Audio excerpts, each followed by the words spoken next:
Una carretera secundaria al oeste de Noruega, rodeada de glaciares y acantilados. Una carretera sinuosa como las orillas de los fiordos. Tras varias horas de búsqueda, por fin veo el objetivo de mi viaje. Ahí, flotando en las gélidas aguas, están las granjas de peces en las que se oculta uno de los tesoros mejor guardados del país, el salmón de cría. En estos parajes en medio de la nada, y rodeado por verjas y puertas cerradas a cal y canto, he quedado con un hombre que quiere desvelarme algo que él considera un escándalo oculto bajo las aguas de los fiordos.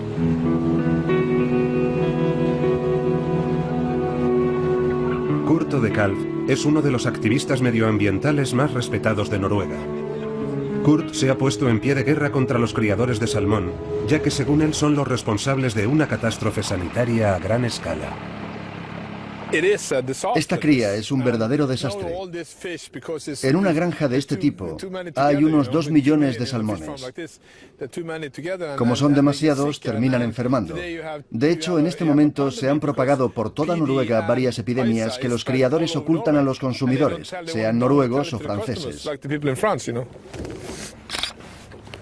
Kurt Odekalv lleva 10 años vigilando de cerca estas fábricas, recabando pruebas.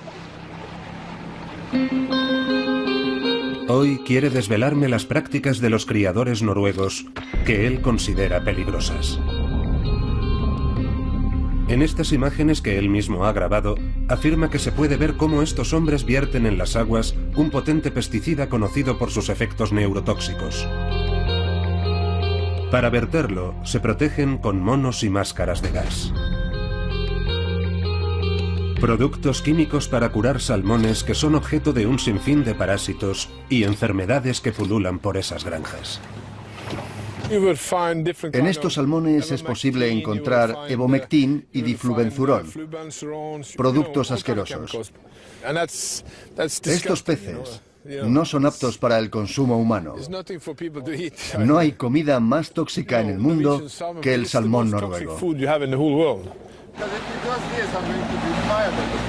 Un pescado tóxico que se vende a diario en nuestros supermercados.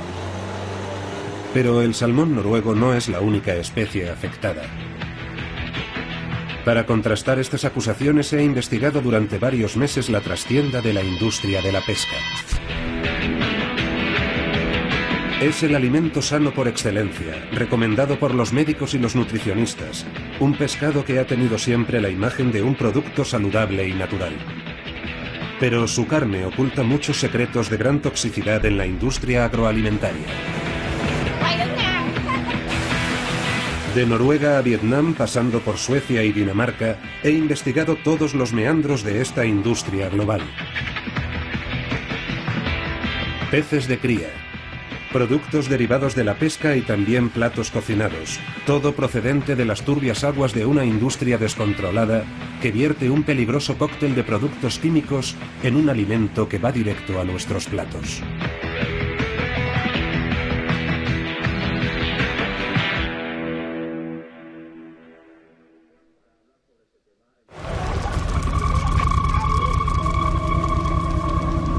En los últimos 50 años, el consumo de pescado se ha duplicado en Francia. Hoy se han alcanzado ya los 27 kilos al año por habitante, una cifra que supera la del consumo de ternera y de pollo. Para responder a la demanda han aparecido en el mercado nuevos tipos de pescado y las pescaderías actuales poco tienen que ver con las de antes. Buenos días, caballero. Buenos días. ¿Qué le pongo? 2 rodajas de salmón, por favor. Muy bien. Perfecto. En esta pescadería parisina, el salmón es escocés, la lubina es griega y, aparte de la trucha, no se ve un solo pescado francés. Tenemos muy poco pescado francés, porque no sabemos bien lo que nos dan. Solo nos dicen que es pescado del Atlántico Norte. Hace unos años nos daban información mucho más precisa. Hoy la gran mayoría del pescado consumido en Francia es importado, y casi la mitad es pescado de piscicultura. De piscicultura tenemos salmón, lubina y dorada. El 60% es salvaje, el resto es de piscicultura. Pescados mucho más baratos que los productos de la pesca, como estas rodajas de salmones de cría o estos filetes de panga. A 12,90 euros el kilo es el pescado más barato de esta pescadería. Vale 12,90 euros el kilo, lo que permite a mucha gente comer pescado sin pagar un dineral. No todo el mundo se puede permitir pagar filetes de bacalao a 32 euros el kilo. Es un producto que se vende muy bien. ¿Cuándo os llega más? Mañana. Casi una desconocida hace 10 años, la panga es hoy uno de los 10 pescados más consumidos en Francia. Está a 12,90 el kilo, pero a partir de 500 gramos cobramos a 10 euros el kilo. Es posible encontrarla en pescaderías y en la mayoría de las grandes superficies en forma de filetes congelados. Pero gracias a su bajo coste, la panga se ha impuesto sobre todo en la restauración a gran escala, hasta el punto de que se ha convertido en uno de los pescados más consumidos en los comedores escolares. ¿Te echo un poco de salsa? ¿Cómo es posible que este producto de piscicultura se pueda vender a precios tan bajos? ¿Y qué encontramos exactamente en la carne de este pescado que comen nuestros hijos? Que aproveche.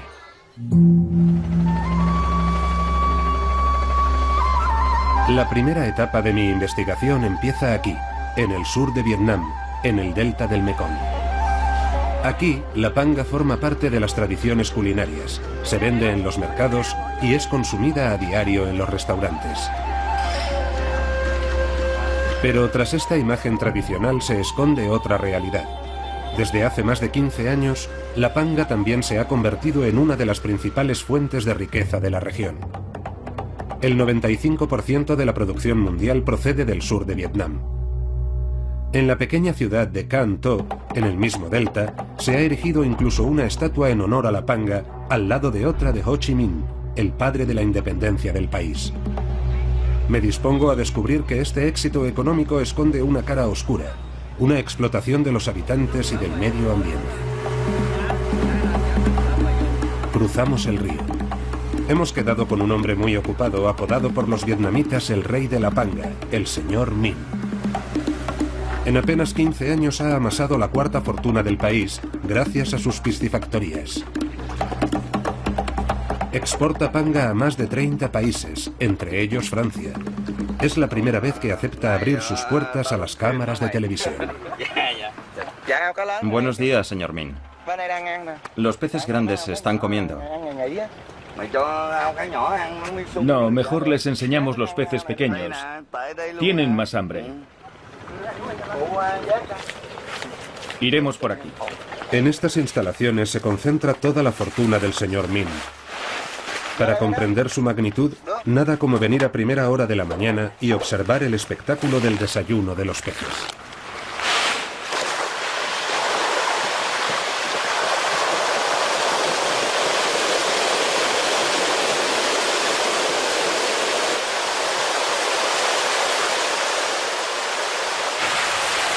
En cada uno de estos estanques hay 300.000 pangas, una concentración industrial para un pez voraz.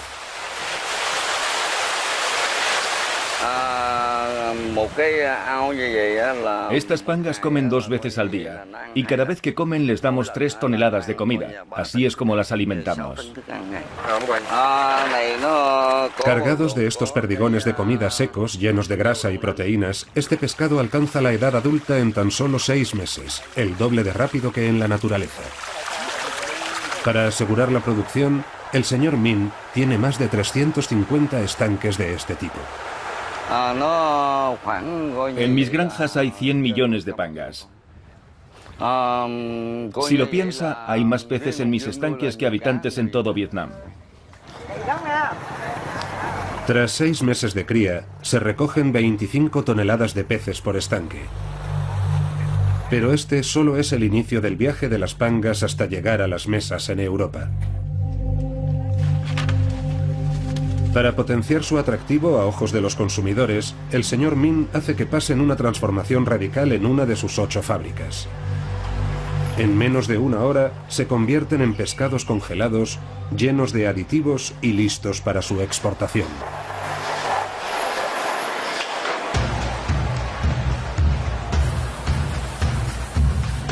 Con el fin de preparar este pescado que se vende a bajo precio en el mercado europeo, más de 1000 trabajadores transforman casi 100 toneladas de panga al día. La remuneración de los empleados depende de su rendimiento y puede llegar a los 150 euros al mes. Pero para ello no pueden bajar el ritmo. Una media de 10 segundos por filete, 10 horas al día. Cuanto más trabajan, más ganan. Esa es la regla. Antes de la congelación, es necesaria una última etapa que empieza en estas grandes máquinas de lavado. Esta agua contiene polifosfatos, aditivos que facilitan la congelación. Pero además tienen otra ventaja. Gracias a ellos, los filetes absorben agua y así aumentan artificialmente de peso. Al final, el pescado ni sabe ni huele a nada. Pero, sorprendentemente, el señor Min lo ve como una ventaja para la exportación. Al contrario que otros pescados, la panga no huele a nada ni sabe a nada, por lo que se impregna del sabor de las especias que se le añaden. Esto la ha convertido en uno de los pescados favoritos de todas las cocinas del mundo. Ese es el secreto de la panga. Cada año, Vietnam exporta 1.500 millones de filetes de panga baratos, sin color y sin olor. El 20% de la producción sale de las fábricas del señor Min. En su hangar se acumulan los envíos con destino a España, Ucrania o Brasil, por ejemplo. Pero según el señor Min, también a algunos supermercados franceses. Muy bien.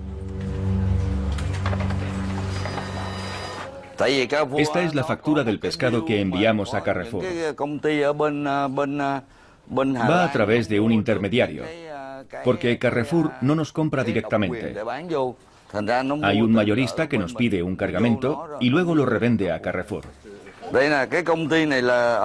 Mirad, este es el mayorista, es de París. En las pangas del señor Min no hemos detectado ningún problema sanitario. Pero en otras piscifactorías algunos pescados concentran en su carne un peligroso cóctel de productos químicos. La mayoría de las pangas de piscifactoría están enfermas debido a la contaminación de las aguas del Mekong. El señor Hin es el representante local de la asociación ecologista WWF que en 2009 inscribió a la panga en su lista roja de productos peligrosos para el medio ambiente y para el consumidor. Mirad, una piscifactoría. Ahí veréis pangas. Las pangas de esta granja crecen en un agua bombeada directamente del canal, en uno de los miles de afluentes del Mekong, río con una gran concentración de contaminantes. Se ve la contaminación a simple vista. Basta con comparar el color de estos canales con el color del agua del río principal. Aquí es mucho más oscuro y se debe a la actividad humana en los alrededores.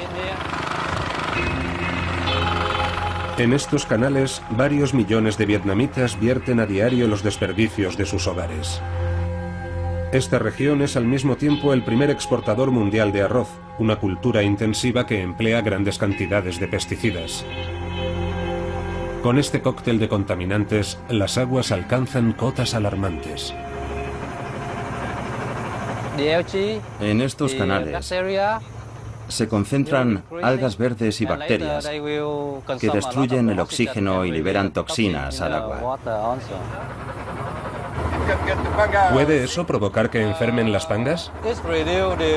Por supuesto, porque reducir la proporción de oxígeno en el agua afecta a la salud y al sistema inmunitario de los peces.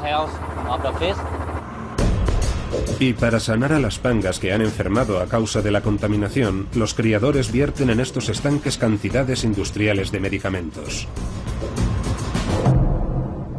En esta granja, precisamente, los peces han cogido varias enfermedades. ¡Qué granja tan grande! Philippe Questemont es investigador en la Universidad de Namur, en Bélgica. Ha venido a ayudar a este criador para sanar a sus pangas.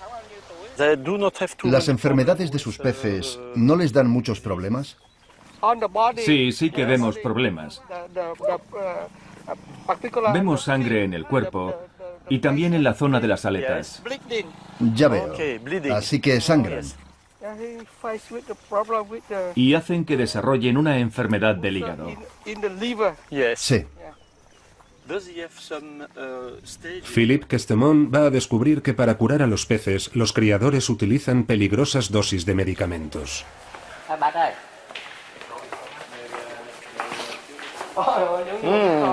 Madre mía, cuánto producto químico.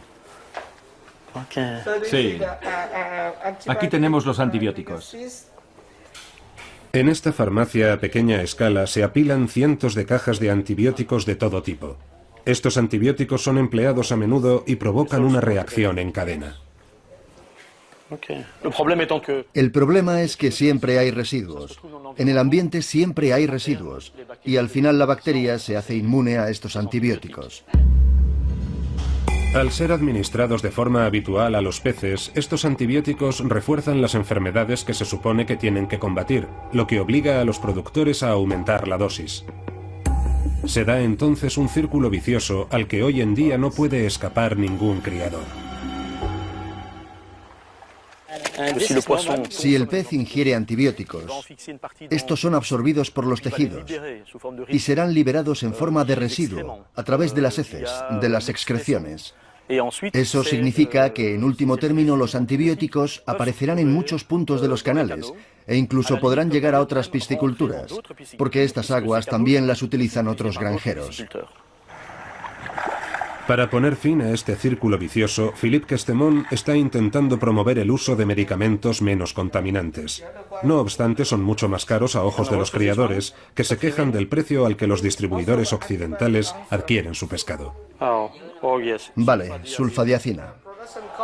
Nuestro coste de producción es de 23.000 dongs el kilo, pero nuestro precio de venta es solo de 22.000 dongs el kilo, así que ya estamos perdiendo dinero. Vale, aumentar sus gastos no es bueno para el negocio. Tras ver los antibióticos, Philippe Questemont descubrirá algo aún más inquietante. De esto también veo mucho stock. Manganeso, gluconato, gluconato de cobre. Eso no son antibióticos. No, estos son productos químicos, pesticidas. Hemoglobina. Vale.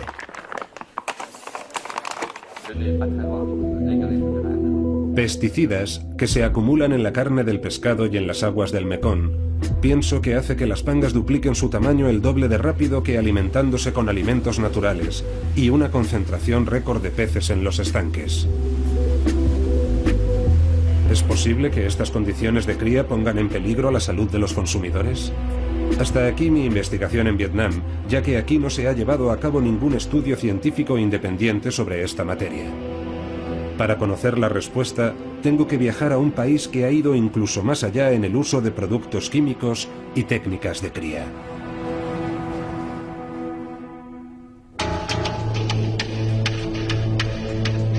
En Noruega, la piscicultura es una industria que recauda 4.000 millones de euros al año. Es el segundo recurso más importante del país tras el petróleo. El 70% del salmón consumido en Francia procede de estas granjas, que están sumergidas directamente en las aguas de los fiordos. Pero en este mundo secreto y opaco, los periodistas no son bienvenidos, y ningún criador se presta a abrirnos las puertas.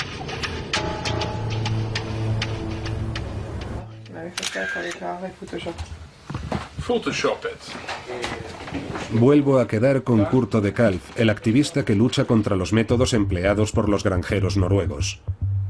Con el fin de desvelar los secretos de estas fábricas de cría, su organización se ha dotado de unos medios dignos de una película de espías. Este barco hace también las veces de robot marino y sirve para sondear las aguas de los fiordos.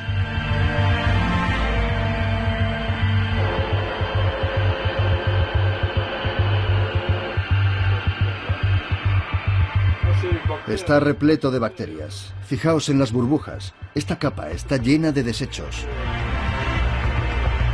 Bajo las granjas, montañas de sedimentos de 15 metros de altura, una mezcla de restos de alimentos y de los productos químicos vertidos a diario en las granjas.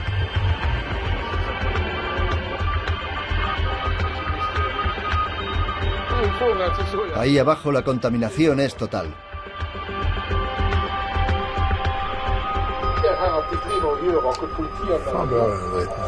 ¿Qué encontramos en estos sedimentos?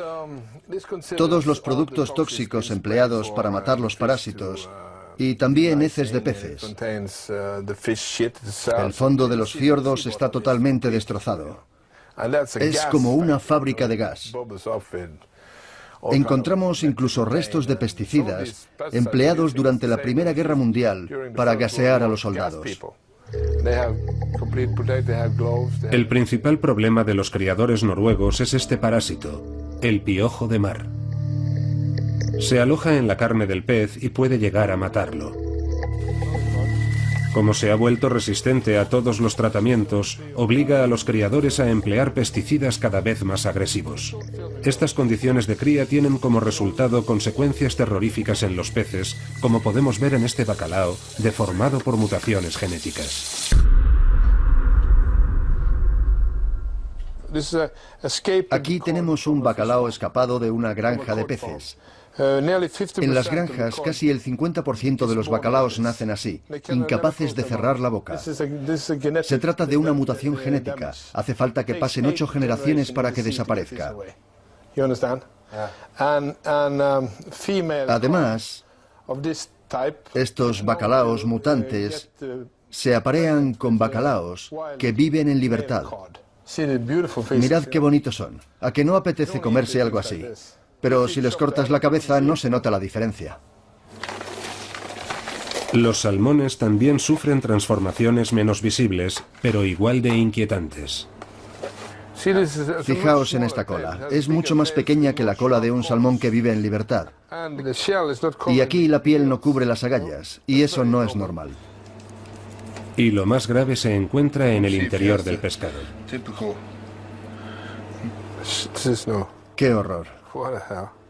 Fijaos, es un pescado fresco y la carne se desmenuza en cuanto la tensas. Esto no es normal, la carne debería ser mucho más elástica. Este pescado no está apto para el consumo. Un salmón que vive en libertad contiene entre el 5 y el 7% de grasa, y este tendrá entre el 15 y el 34% de grasa. Y como los productos químicos se acumulan en la grasa, este pescado se ha convertido en el alimento más tóxico del mundo. Como estos peces tienen más grasa, la carne de los peces de piscicultura absorbe mayores niveles de residuos químicos. Las observaciones de Kurt de Kalf han sido confirmadas por una serie de estudios realizados por un investigador francés. Jérôme Roussin trabaja para la Universidad de Bergen, en Noruega. Jérôme ha medido la concentración de los productos tóxicos presentes en los distintos productos alimentarios y los resultados obtenidos son esclarecedores. Los distintos colores representan los distintos contaminantes. En este eje vemos los productos: hamburguesas, leche entera, huevos, manzanas, patatas, bacalao y salmón de cría. Es un gráfico increíble. Vemos que el pescado de piscicultura tiene concentraciones mucho más altas que otros productos. En relación con otros productos, vemos claramente que el salmón de cría contiene muchos más contaminantes. Basta con mirar las cantidades. El pescado de cría es 5 veces más tóxico que cualquier otro producto de supermercado.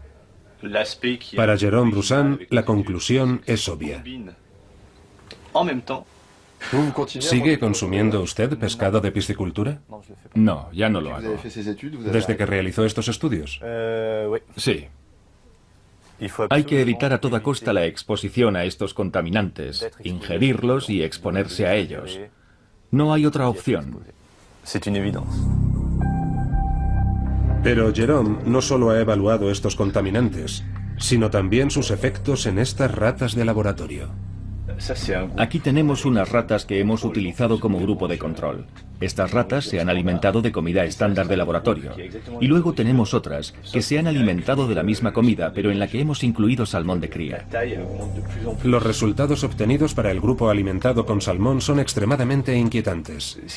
Aquí vemos el tejido adiposo, es decir, la grasa del abdomen. El tejido adiposo de la rata alimentada con salmón de cría es impresionante. Se han vuelto obesas y diabéticas por comer pescado de cría. La exposición a distintos contaminantes hace que ciertos organismos acumulen más grasa de la debida. Por eso ahora se está desarrollando una teoría según la cual la obesidad también sería una consecuencia de todos los contaminantes que hay en el entorno.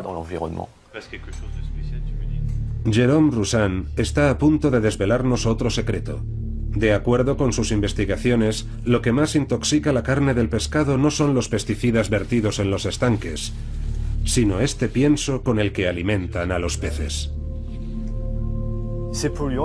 Estos contaminantes proceden sobre todo del alimento de los salmones. ¿De qué contaminantes hablamos?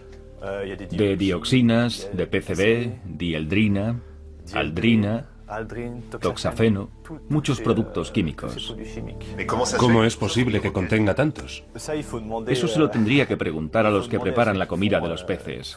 Lo que está claro es que las consecuencias pueden ser enormes y muy peligrosas. Un simple pienso que sería incluso más peligroso que los pesticidas y los antibióticos. ¿Cómo se fabrica? ¿Y por qué es tan tóxico?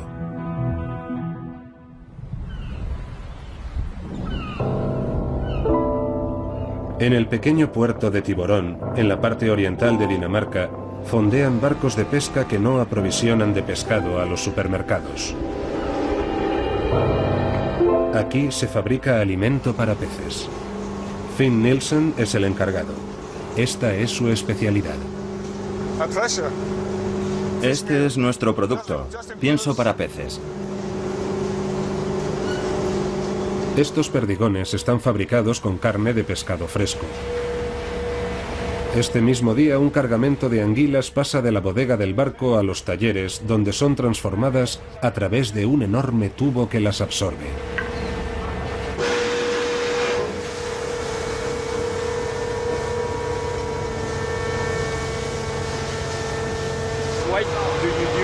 ¿Por qué utilizan anguilas para el pienso? Porque es un pescado graso. Contiene proteínas, pero también mucho aceite. Lo que más le interesa es que el pescado sea graso. En esta fábrica, el 20% de la materia prima procede del mar Báltico y ahí encontramos el primer problema.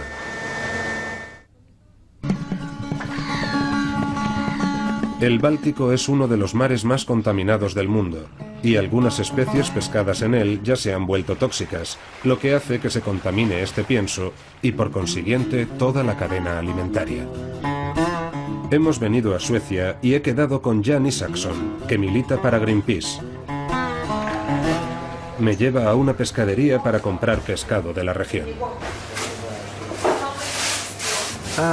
Buenos días, póngame arenques y salmón, por favor.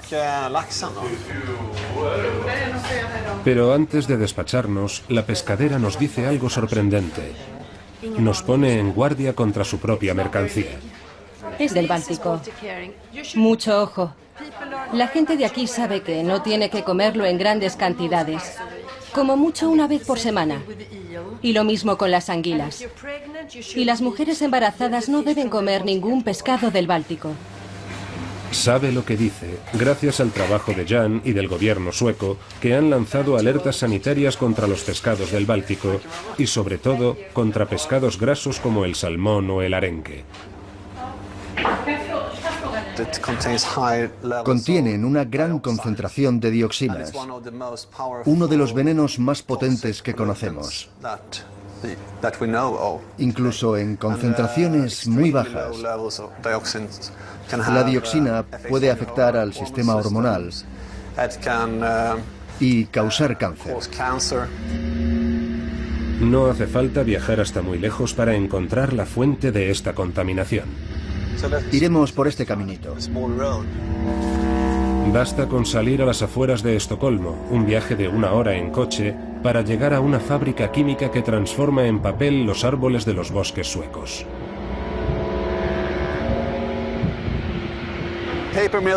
Las papeleras suecas siempre han estado en el origen de la contaminación por dioxinas.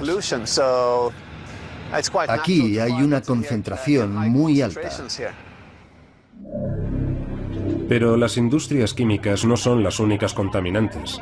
9 países industrializados, entre ellos Alemania y Rusia, vierten sus productos químicos en el mar Báltico, un mar casi cerrado cuyas aguas se renuevan solo cada 30 años. En ellas se concentran los productos químicos y, en último término, estos pasan a la carne de los peces. Estos contaminantes son absorbidos por las partes grasas. Los salmones y los arenques son vulnerables a estos contaminantes porque su carne es muy grasa. Y si bien eso potencia su sabor, también hace que nos expongamos más a estas toxinas tan peligrosas. Estos productos químicos van subiendo en la cadena alimentaria. Cuanto más graso sea un pescado, más contaminantes absorbe su carne. Algunos, como los pesticidas o los PCB, nunca llegan a ser eliminados del todo y reciben el nombre de contaminantes orgánicos persistentes. Al ir ascendiendo en la cadena alimentaria, estos contaminantes se van concentrando cada vez más en las zonas más grasas. Al final de la cadena, 1 kilo de atún o de salmón es mucho más tóxico que 1 kilo de pescados pequeños. Esta es la razón que explica que algunos pescados grasos del Báltico hayan dejado de ser aptos para el consumo humano y que cada vez sea menos habitual encontrarlos en los menús. En su lugar, han pasado a ser muy demandados en el mercado para fabricar pienso para peces, y eso es lo que acelera la intoxicación.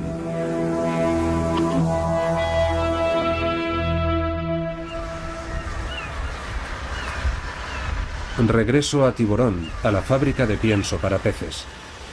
Para transformar los pescados grasos, Finn Nielsen los cuece en estos grandes hornos.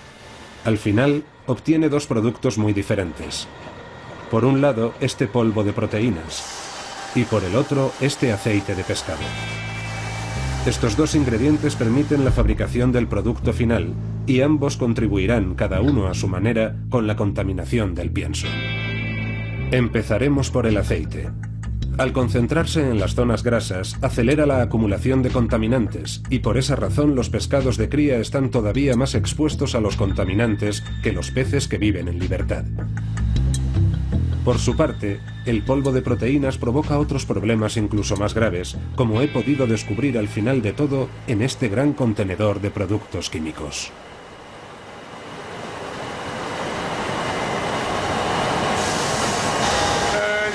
El antioxidante termina aquí, en el polvo de proteína, y se llama etoxiquina.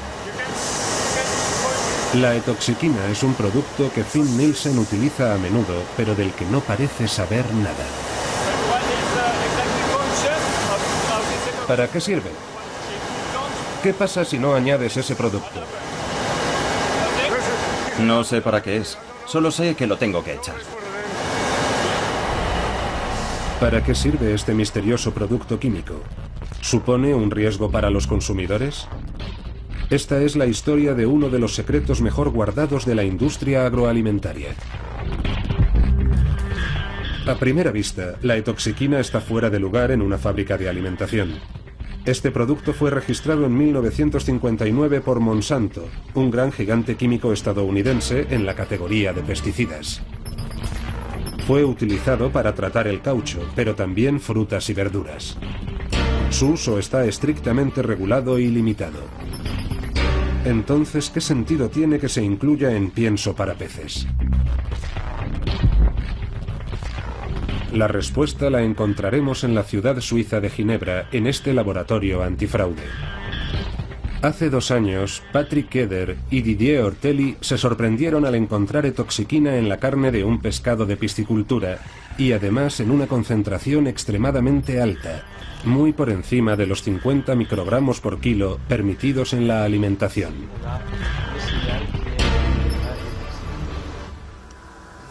El valor de referencia es 50, así que estamos en este nivel. En nuestros pescados, los registros son 10 y hasta 20 veces más altos que este estándar, porque se han encontrado concentraciones que oscilan entre 500 y 800 o casi 1000 microgramos por kilo. Es decir, muy por encima de la norma. Sí, muy por encima de la norma.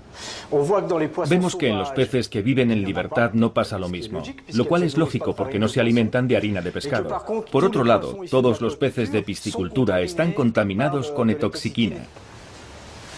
Antes que ellos, nadie se había propuesto buscar etoxiquina en pescados. Y por algo sería. Se supone que el producto protege a frutas y verduras, pero los fabricantes de harinas también le han encontrado otro uso.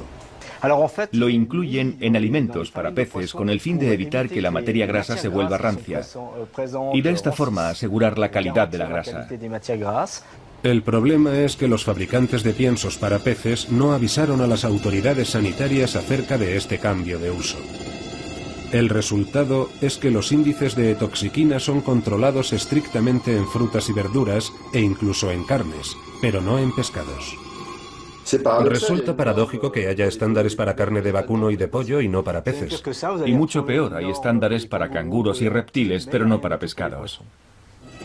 Patrick Eder ha realizado un descubrimiento todavía más extraño. Las consecuencias de la etoxiquina en la salud de las personas nunca ha sido evaluada por la Autoridad Europea de Seguridad Alimentaria. En el informe de este organismo sobre la toxicidad a largo plazo y sobre aspectos relacionados con el cáncer, faltan muchas cosas. Tampoco se ha entregado ningún estudio válido sobre neurotoxicidad. A consecuencia de esto, la Autoridad Europea de Seguridad Alimentaria no ha podido establecer un nivel adecuado de ingesta diaria, porque asegura que la falta de datos suficientes lo ha impedido. Si se supone que se iba a introducir esa sustancia en el mercado, está claro que no se debería haber hecho, apoyándose en unos estudios con una base tan débil. Tan solo se ha publicado un estudio serio firmado por una investigadora noruega. No hemos encontrado prácticamente nada aparte de esta tesis escrita en Noruega. Decido entonces ir en busca de dicha investigadora. Defendió su tesis en Bergen, en la zona occidental de Noruega, en este instituto de investigación estatal, el NIFES, pero poco después perdería su puesto de trabajo. Así pues, realizaré la entrevista en su casa.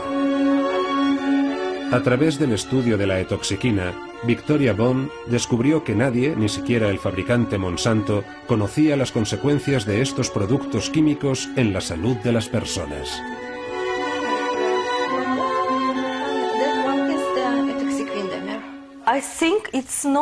Nadie se preguntó si se trataba de un producto seguro. Dieron por hecho que no daría ningún problema. ¿No se realizaron análisis? No. Eso es una locura. ¿No deberían controlar todo lo que se añade a nuestros alimentos? Sí. Tras varios años de trabajo, Victoria ha realizado 6 grandes descubrimientos referentes a este producto, a cada cual más inquietante. He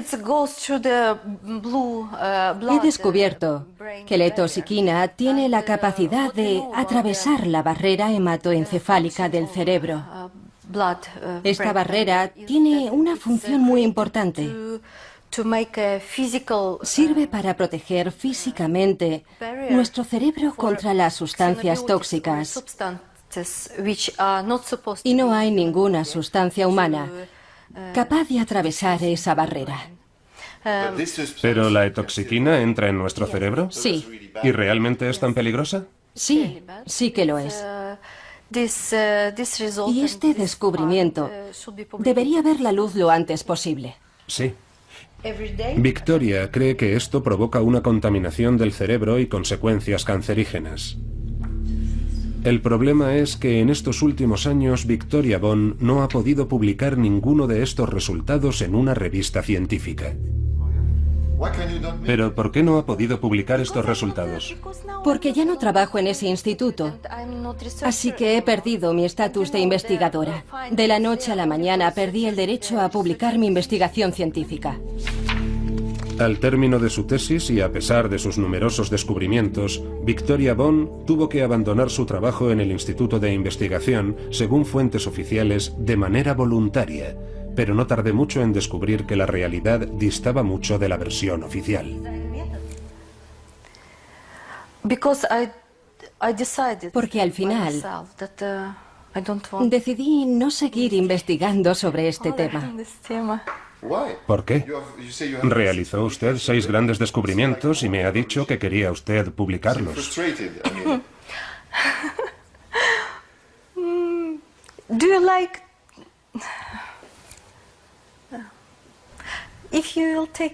Si apaga usted la cámara, podemos seguir hablando de eso. Fuera de cámara, Victoria Bond nos confirma que recibió presiones y que incluso intentaron falsificar sus resultados. Con la esperanza de encontrar un puesto de trabajo y llegar a publicar un día sus investigaciones, ha preferido no denunciar ante los medios estas prácticas. Pero otros se le han adelantado, porque Victoria no fue la primera a la que invitaron a abandonar su trabajo. En 2006, esta mujer, Claudette Bethune, asimismo investigadora en el NIFES, también había medido la presencia de sustancias peligrosas en el salmón y decidió denunciar en un periódico noruego las presiones y las falsificaciones que había sufrido por parte de sus superiores y del Ministerio de Pesca.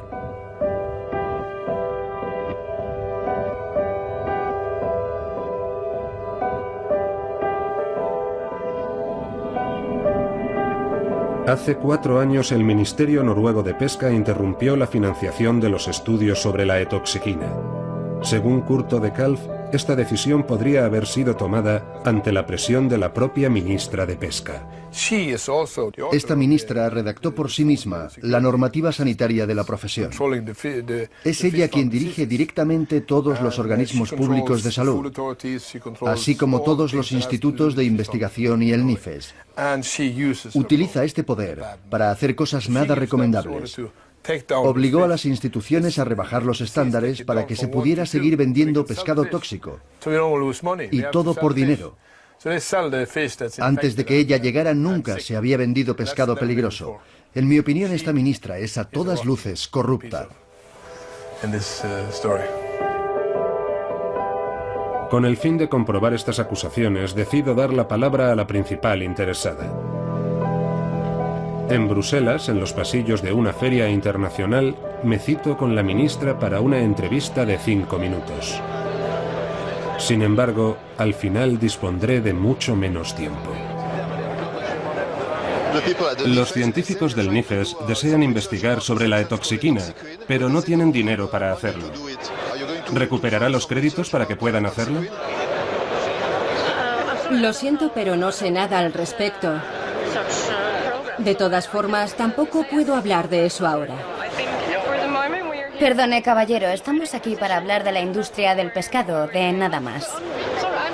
Antes de que me dé cuenta, el gabinete de comunicación pone fin a la entrevista. Caballero, la entrevista ha terminado. Pero no le he hecho todas mis preguntas. Pues no podrá hacerlo. Disponemos de muy poco tiempo. La ministra prefiere no pronunciarse acerca de la etoxiquina. Asegura no saber nada al respecto. No obstante, si echamos un vistazo a su currículo, disponible en la página web del Ministerio, descubrimos que trabajó durante 4 años para EBOS, el líder mundial en pienso para peces, justo antes de haber sido contratada como asesora en el Ministerio de Pesca. Desde entonces ha ocupado numerosos puestos en la industria del salmón e incluso ha dirigido uno de los principales grupos de presión, FHL.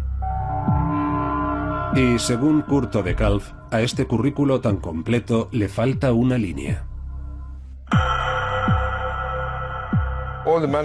Esta mujer posee el 8% de una gran empresa de cría de salmones y su director de gabinete el 20% de otra granja.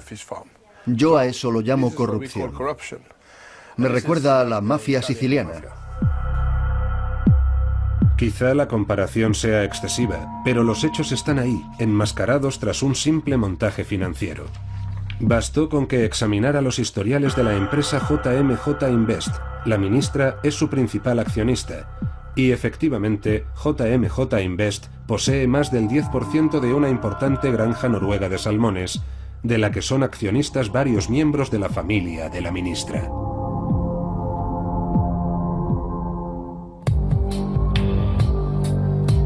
Pescado tóxico, investigadoras censuradas, una ministra con conflicto de intereses.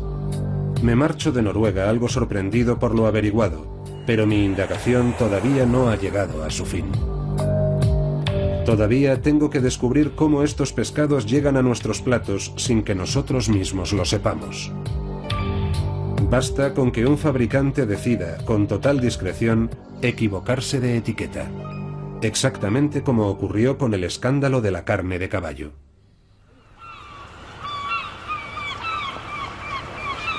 En Boulogne-sur-Mer, el principal puerto pesquero francés, algunas empresas no se contentan con vender pescado y también fabrican un producto totalmente desconocido por los consumidores, pero ampliamente utilizado en la cocina.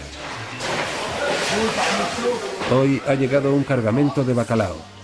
Por un lado los filetes que se van amontonando y por el otro los restos cuyo viaje no termina aquí. ¿Qué está fileteando? ¿Un bacalao pequeño?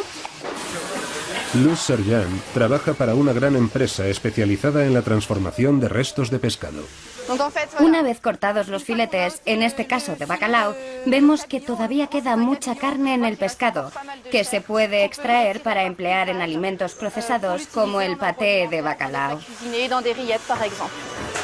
De esta forma, se da un valor añadido a algo que hace unos años considerábamos un desperdicio y que ahora se ha convertido en un recurso muy preciado. Muy preciado y sobre todo no muy caro. Estos restos con los que se preparan nuestros platos precocinados los compra Luz Serjan por menos de 15 céntimos el kilo. Algunos son transportados en cámaras frigoríficas y otros salen en camiones como estos hasta esta fábrica, donde no se echa nada a perder.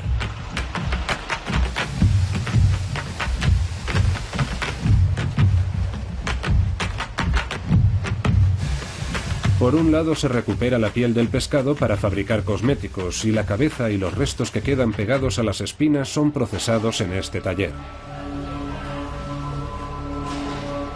Cuando llegamos nosotros, todas las máquinas están paradas. Sin embargo, han estado funcionando hasta hace muy poco, pero justo antes de nuestra visita, el jefe de la planta ha ordenado detener la producción. No le molesta mostrar cómo funciona el taller. Simplemente teme que los consumidores se asusten al ver el aspecto de la pulpa.